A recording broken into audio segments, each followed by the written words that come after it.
तो हम उसको मनाने जाते हैं कि वो क्यों रूठ गया, कि क्या परेशान होगी, हमसे क्यों बात नहीं कर रहा। कोई देवी देवता, घर के देवी देवता रूठ जाते हैं तो हम मनाते हैं। लेकिन हमारी जो आत्मा है जो हमसे रोज दूर जा रही है, रोज रूठ रही है, लेकिन हम उसको मनाने का कभी प्रयत्न नहीं करते कि हम उसको भी मनाएं। जब तुम संसार की रिश्तों को निभा रहे हो, मना रहे हो कि जी मन जा, जी मुझसे बोलने लगे, चलने लगे, तो क्या हमारी आत्मा के प्रति कोई फर्ज नहीं बनता है कि हम आत्मा को भी मनाएं? तो किसी ने पूछा कि आत्मा को मनाते कैसे, तो उन्होंने आत्मा को पहली बात तो जानना ही बहुत मुश्किल है, क्योंकि आज जो हमें स्कूल कॉलेजों में यूनिवर्सिटियों में पढ़ाया जा रहा है वो सारी चीजें बाहर की चीजें पढ़ाई जा रही हैं। अब भविष्य में आप देखना 10 और 20 साल बाद देखना कि स्कूलों में भी ध्यान शिविर लगाया करेंगे, उसके भी प्रोफेसर टीचर रहा करेंगे, वो बच्चों को ध्यान करवाया करेंगे और अपने बारे में बताया करेंगे कि तुम्हारा परिचय बस यही नहीं है कि सोनू टिंकू मीनू इतना नाम नहीं है, इससे भी कहीं आगे हो आप। अभी अपन जितने भी रिश्ते में शरीर ही तक तो सीमित है, वो शरीर खत्म सब में खत्म, और मृत्यु जो आदमी इतना भयभीत रहता है, किसी को डर पा हो तो मौत की कह दो बस कि तुम मरने वाले हो तो मौत आने वाली है। तो पंडित लोग और क्या करते हैं, अरे ऐसा पैसा दे दो नहीं तो तुम्हें नरक में जाओ, स्वर्ग में तुरंत अपन पैसा निकाल देते। तुम तो डर पा को जानते हैं कि जब तुम ईमानदारी से किसी को दोगे नहीं तो डर पा रहे स्वर्ग और नरक में जो हो रहा है वो हो रहा है।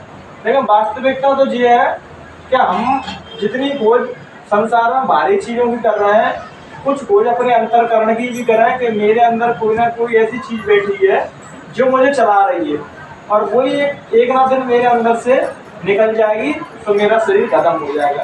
आज कल मैं एक इंटरव्यू पढ़ रहा था, एक 45 साल की महिला मरी, तो वो सब कुछ देख के आई कि मरने के बाद यात्रा में क्या क्या होती है। उसने उसकी इतनी बुरी दशा बताई थी, ऐसे ऐसे जीव परेशान होता है। अब थोड़ी देर बाद उसको पता पड़ा कि उसका वो माँ से बुलावा नहीं है, वापस स्पिरिट आ गई उसके अंदर। तो जब सोचो, जब फिर वो अब तो तीसरी बातें नहीं कर रही किसी की, अब बोल रहा भुगत जो देख के आई है सब चीज वो बता रही है तुम्हें। अपन तो कहते नहीं कि जय मरने के बाद किसी ने देखा झूठ बोल रहा हो, लेकिन वो तो उस चीज को अनुभव करके आया था तुम्हारे पास। ऐसे ही कहते ना कि आदमी, गरीब आदमी को कोई मदद कर सकता है, पैसा कम देकर उसको आर्थिक स्थिति सही कर सकता है, लेकिन जिसकी बुद्धि ही मलिन हो वो कैसे शुद्ध हो। तो संत महापुरुष बताते हैं कि बुद्धि मलिन जो नकारात्मक विचार हम आज अपन देख रहे हैं कि नकारात्मक विचारों से, नेगेटिव ऊर्जा से या डिप्रेशन से कितनी कितनी बीमारी चल रही हैं, लेकिन तुम्हें डॉक्टरों के पास कहीं पर भी जाओ सब उपाय बता देंगे, लेकिन ये उपाय कोई नहीं बताएगा कि आप 10-5 मिनट घर पर जब भी आपको समय मिले आप ध्यान करो मत। किसी बाबा के अपने ऐसे लगता है कि बाबा फ्रॉड है, जी फ्रॉड है, किसी बाबा के पास मत जाओ, किसी संत के पास मत जाओ, किसी मंदिर मत जाओ, मस्जिद मत जाओ, लेकिन तुम्हारा भगवान तुम्हारे अंदर बैठा है, कम से कम पर डे डेली उसको रोज ध्यान पर बैठ के याद तो कर सकते हैं, उसको बुलावा तो दे सकते हैं कि आप मेरे अंदर प्रवेश करो, लेकिन हम इतना भी नहीं कर सकते। हमारा सिद्धांत क्या है, सभी लोगों का उंगली हमेशा दूसरे की तरफ लगी रहेगी, ये क्या कर रहा है, ये आदमी अच्छा कर रहा है कि नहीं, उंगली कभी जी नहीं होगी कि मैं क्या कर रहा हूँ। इसलिए तो हमेशा कुछ समय अपने आप को दो। अगर आप जितना समय अपने आप को दोगे आप उतने ही मजबूत होने लगोगे, उतने ही अपने आप से कनेक्ट होते चलोगे। एकांत से डर, सभी लोग डरते हैं, नहीं हम एकांत में नहीं रहेंगे डर लगेगा, लेकिन जीवन के महत्वपूर्ण जो महत्वपूर्ण अनुभव है वो तुम एकांत में ही अनुभव करोगे, वो किसी के साथ अनुभव नहीं कर सकते। तभी संत महापुरुषों ने कहा था कि थोड़ा समय एकांत में जरूर दीजिए।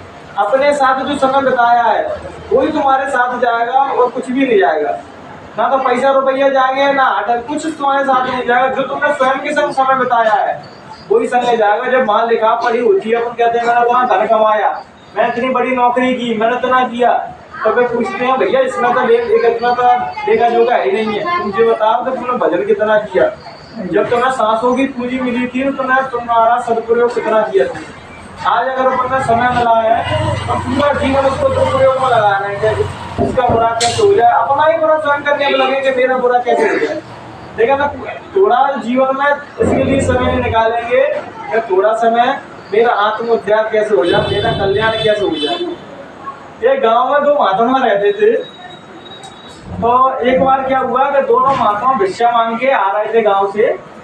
तो गांव में क्या आंधी आ गई, बहुत सारी आंधी आई थी, तो उनके जो झोपड़ी में रहते थे उस झोपड़ी की आधी झोपड़ी में गई और आधी रह गई। एक संत थे वो कह रहे कि देखो हम परमात्मा का कितना भजन करते हैं, परमात्मा कितना निर्दयी है। गाँव में कितने सारे झोपड़ी बनी थी, कितने सारे अच्छे घर बने, तो मेरी झोपड़ी उड़ने के लिए बैठी, मतलब ये शब्द कह रहे हैं। तो दूसरे शब्द उसको समझाते हैं, हंस के कहते हैं अरे तुझे भी भूल रहा है कि आधी झोपड़ी उड़ी है, आधी तो है तेरे पास अभी। क्यों ना हम रात में सोया करेंगे, जब हमारा ऊपर चित लग गया, आसमान में तारे दिखने लगे तो ठीक है भजन करने लिया करेंगे। जो होता है, जो भजनानंदी होता है ना, वो किसी भी कंडीशन में ये नहीं सोचता कि परमात्मा मेरे लिए बुरा कर रहा है। और जो केवल शिकायतों से भरे हुए हैं, मंदिर जाएंगे तो पहले ही ये तुलना करने लगेंगे, मंदिर गया हूँ तो मैं जिची मिली गई इसके बदले नहीं, फलानी जगह में गया, फलानी कीर्तन में गया, जी मिला के नहीं, तो हमें तीर्थ कीर्तन में गए ही नहीं, किसी भी देवी देवता को नहीं पूछते। बात देवता जो है कि अपनी इच्छाओं को ही पूछ रहे हैं, हमारे फलाने देवता के यहाँ जाओ, जो इच्छा पूरी हो गई, बा देवता के यहाँ जाओ, जो इच्छा पूरी हो गई। लेकिन अपनी आत्म शांति के लिए, अपना आत्म कल्याण के लिए कोई नहीं जाता। हे प्रभु तो अपना दर्शन देना, मेरा इस धरती पर क्यों जन्म हुआ है, मेरा उद्देश्य क्या है, ऐसे प्रश्न कोई नहीं पूछता। आप जितने मंदिरों में तो इतनी भीड़ हो रही है कि सच बताना कोई मंदिर से भगवान से मिलने जाता है कि हमें भगवान मिल जाए, गुरुदेव मिल जाए, ईश्वर मिल जाए, नहीं। केवल अपनी अपनी वासनाओं के पीछे दौड़ रहा है। मेरी मनोकामना पूरी हो, मनोकामनाएं क्या है, एक पूरी हुई, मैं सोच रहा हूँ सफेद कपड़े हैं, जब सफेद आ जाए तो सोचूंगा कारे भी आ जाए, और कारे हैं तो पीले भी आ जाए। ऐसे ही इच्छाएं कभी खत्म नहीं होती, एक से बढ़कर एक चालू हो जाती है। इसलिए तो अब पता, जो बुरे आचरण है, बुरे कर्म है, केवल भजन से ही छूटेंगे। लेकिन ये है कि संत महात्माओं ने भजन कह दिया, और साइंस में पूछो, साइंस कह देता है कि आप मेडिटेशन कीजिए, मेडिटेशन से हमारा चित्त शांत होता है, मन एकाग्रित होता है। जब स्वामी विवेकानंद के पास ऐसी चीज थी कि वो एक बार जो चीज पढ़ लेते थे वो कभी नहीं भूलते थे। तो उनसे पूछा, प्रेरणा ये लड़की ने पूछा कि गुरुजी आप जी तो बताइए कि आपके पास ऐसी क्या चीज है कि आप किताब को एक बार पढ़िए और आपने फेंक दी किताब। तो उन्होंने की किताब में क्या लगा वो तुम मुझसे कहीं से भी पूछ सकती है। तो उन्होंने की जिन ट्रिक आपने कहाँ से सीखी, ये ट्रिक नहीं है, सारा कमाल ध्यान का है।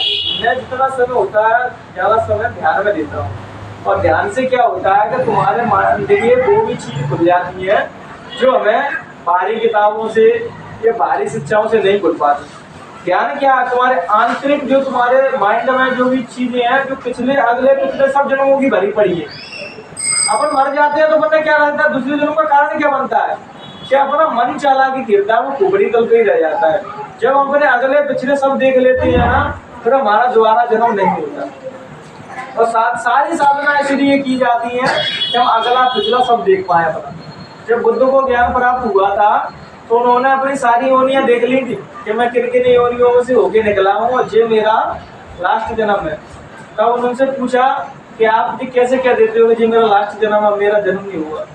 कि मैं इसको अनुभव करके जान के कहता हूँ कि ये मेरा लास्ट जन्म है। जिसको आत्मज्ञान प्राप्त हो जाता है, जिसको अपनी स्पिरिचुअलिटी या अपनी आत्मा का दर्शन हो जाता है, उसका दोबारा जन्म नहीं होता। कि आत्मा तो कभी मरती नहीं है, अविनाशी है वो।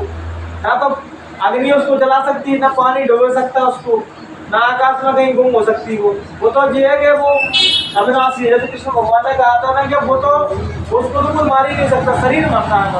और शरीर मरता है तो रोते हैं, शरीर छूट रहा है, तो जो हमारे संग की क्रिया हो रही है शरीर छूटने वाली, उससे जीव अनभिज्ञ रहता है। उसे चीज उसने कभी फेस ही नहीं की। कथाओं में जाता है, भागवतों में जाता है, गीता रामायण सुना देते हैं, लेकिन वो चीज नहीं सुनाते जो तुम्हारे साथ होनी है। हर जीव के साथ जहाँ जितने भी आदमी बैठे हैं, मृत्यु की प्रोसेसिंग, मृत्यु वाली क्रिया सबके साथ होगी, लेकिन डरेंगे वो लोग जो उस क्रिया को रोज कर नहीं रहे। ध्यान क्या है, ध्यान उस क्रिया को करना है रोज। अपनी मृत्यु धीरे धीरे देख लेना कि मेरी मृत्यु कैसे होती है। जब मृत्यु होती है पहले दिन पैर सुनने पड़ते हैं, तो अपन कहते हैं शरीर में कैसी हलचल हो रही है, फिर इतना शरीर सुनना पड़ता है, फिर इतना शरीर सुनना पड़ता है, फिर इतना शरीर सुनना पड़ता है, फिर इतना पड़ता है, फिर शरीर छूट जाता है।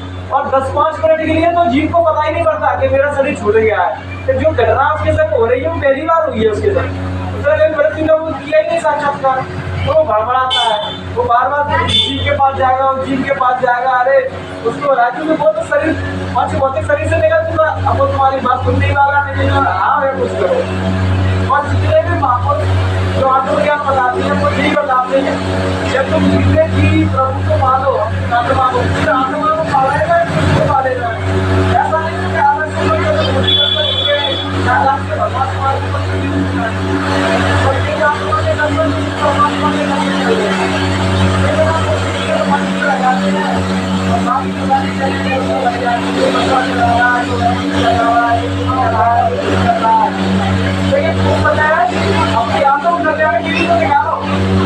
अब कितने किया लगे, कितना पैसा चढ़ाया, कितने तीर्थ यात्रा करे, इतनी गिनती में नहीं रहेंगे वहाँ तुमने कितनी तीर्थ यात्रा करे। लेकिन अगर तुमने ध्यान किया है, अपने आत्मा रस को जाना है, अपने आत्मा के दर्शन किए हैं, तो तुम्हें किसी के भी डरने की जरूरत नहीं, क्योंकि तुम्हारी आत्मा शुद्ध हो चुकी है। उसका किसी भी प्रकार का दबाव नहीं। अब नाना जी से पूछा तो जब आत्मा स्वतंत्र है तो सभी को दिखाई क्यों नहीं देती, मतलब सभी को आत्मदर्शन क्यों नहीं होते? तो उन्होंने कहा कि आत्मा तो सबकी स्वतंत्र है और दिखाई भी दे सकती है, लेकिन हमने कितने पर्दे डाल रखे हैं तो तो बताओ।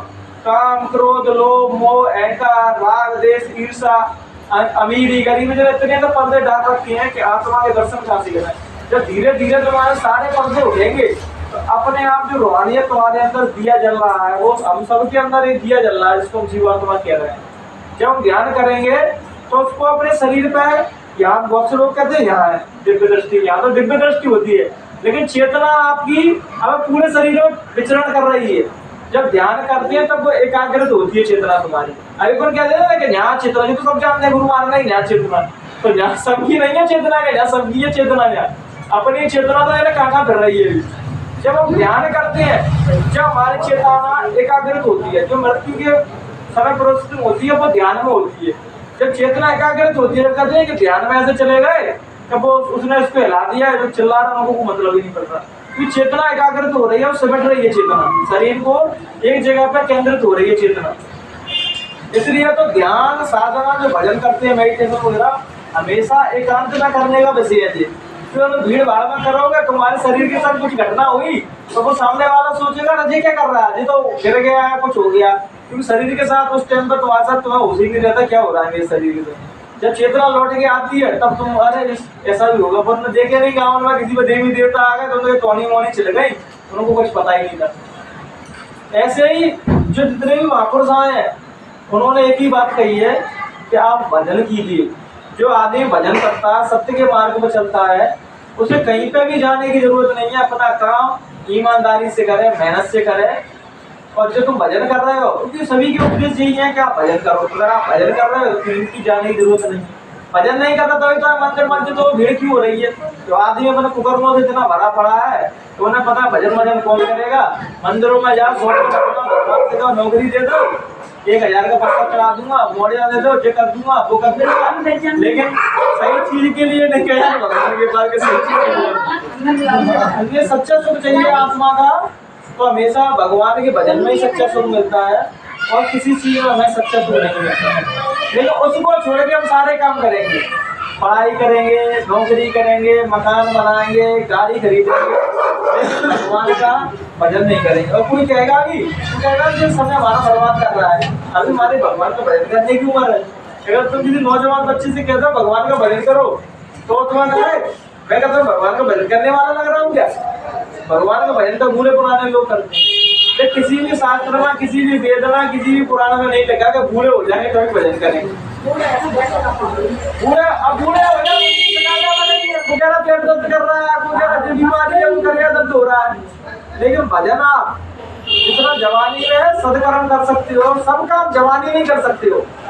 लेकिन जवानी तो कहते हैं बेलगाम घोड़े की तरह होती है।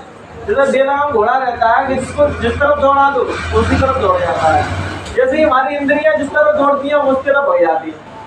कल एक घटना आपने देखी थी, एक लड़के ने एक लड़की के 30 टुकड़े कर दिए और फ्रिज में धर दिया उसको काट के। हम रोज न्यूज चैनलों के माध्यम से, टीवीओं के माध्यम से चीजें देख रहे हैं, तब भी हमारे जीवन में हमारे नौजवान बच्चे हैं उनके जीवन में कोई बदलाव नहीं आ रहे। जितना शुभचिंतक, जितना तुम्हारी केयर तुम्हारे घर वाले कर सकते हैं बच्चों की, जितना कोई नहीं कर सकता। लेकिन ये अगर 2-3 दिन किसी के साथ घूमने फिरने से हम लोग ऐसे भ्रम में पड़ जाते हैं कि बस अब तो सबसे बड़ा शुभचिंतक हमारा यही है। माँ बाप से बड़ा शुभचिंतक तुम्हारा कोई नहीं हो सकता, क्योंकि 20 साल तुम्हें वो निस्वार्थ पाल दिए। कोई भी प्रेम तुम्हें 20 साल तुमसे करके दिखा दे निस्वार्थ, उसकी कुछ ना कुछ तुमसे उम्मीद होंगे, एक्सपेक्टेशन होंगे कि इससे मुझे जे मिल जाएगा। तब में आज के प्यार तुम देख रहे हो क्या है, लड़की को लड़के से उम्मीद है, लड़के को लड़की से उम्मीद है, और जब उम्मीद है वहाँ प्यार होता ही नहीं। जैसे आप लैला मजनू की कहानी देखोगे तो जब बादशाह ने उनसे कह दी थी कि मजनू कितने सारे हैं, क्योंकि सभी लोग दावा करने लगे थे कि सभी मजनू हैं, क्योंकि बादशाह ने सभी के लिए पैसा बंटवाना चालू कर दिए कि जिस मजनू और गरीब था कि उसको आर्थिक स्थिति सुधारी जाए उसकी। तो सब नौजवान बच्चे तो सब कहने लगे मैं मजनू हूँ, मैं मजनू हूँ। उन्होंने लैला से पूछा कि जो बताइए मजनू कितने सारे हैं, क्योंकि मजनू तो एक ही है। तो उन्होंने गाँव में तो बहुत सारे घूम रहे, मैंने इतने सारे पैसे दे दिए उनको। और मैं बोले पिताजी मैं आपसे एक आदेश दूंगा, वो आप गाँव में पारित कर दो। बोले क्या आदेश है? कि लैला को मजनू की 1 किलो मांस की जरूरत है, मतलब अपने शरीर का 1 किलो मांस काट के दे कहीं से। अब जो असली मजनू होगा वही तो देगा, अब जो फर्जी थे वो तो सब भाग गए, वो तो पैसा लेने वाले थे। अब जो उनके पास पहुंचे राजा के बादशाह के दरबारी, तो उन्होंने कही कि मांस तो दे दूंगा, लेकिन मांस पूछ तो लो कहाँ का चाहिए, शरीर के किस हिस्से का चाहिए। तो नहीं पिताजी जी असली मजनू। आशिक का दावा सब कर देते हैं कि हम भगवान के भजनानंदी हैं, भगवान के बहुत सारे करीब है, लेकिन होता कोई नहीं। वास्तविकता जो होता है वो कभी दावा नहीं करता, और जो दावे करते हैं वो होते नहीं। कोई भी संत महात्मा कभी किसी से नफरत की भावना, लड़ाई की भावना कभी नहीं करेगा कि आप सभी लोग लड़ जाइए। आज जितने भी महात्मा हैं, कोई हिंदू है, कोई मुसलमान है, कोई कश्मीर है, जो तो महात्मा हुआ है। तो महात्मा का मतलब क्या है कि जिसकी डोर परमात्मा से लगी है, और जिसकी डोर परमात्मा से लगी है तो वो हिंदू मुसलमान से मतलब ही नहीं है। उसके बाद जो जीव आएगा उसको ज्ञान देगा, चाहे हिंदू हो या मुसलमान। लेकिन आज के संत पहले हिंदू है, बाद में वो संत पहले हिंदू है, पहले वो मुसलमान है। इसका मतलब वो भी संत हुए नहीं है। संत तो संत ही है, ना हिंदू है, ना मुसलमान है, ना सिख है, ना ईसाई है। उन्हें के पास जो भी जीव आएगा निस्वार्थ उसको जो ज्ञान देते हैं वो देते रहेंगे। यही सच्चे संत की पहचान रहती है। जो भी समाज में जात पात ऊंच नीच में बटे हुए हैं वो भी संत ही नहीं हुए, केवल अपने आप में टेक लगा लिया कि पंडित बन गए, संत महापुरुष बन गए। लेकिन पहले जो इससे तो ऊपर उठ जाए कि हिंदू और मुसलमान से, जो इससे ऊपर उठ जाता है सब समझना उसको सच्चा ज्ञान प्राप्त हुआ है। जो निस्वार्थ जैसा हिंदू से प्रेम करता है उतना ही प्रेम मुसलमान से करता है, वो ही सच्चे संत है। बस इन्हीं विचारों के साथ हम अपनी वाणी को विराम देंगे। अगर मुझसे कहने सुनने में कोई भी गलती हो तो अपना छोटा भाई समझ के माफ कर देना। जय गुरुदेव।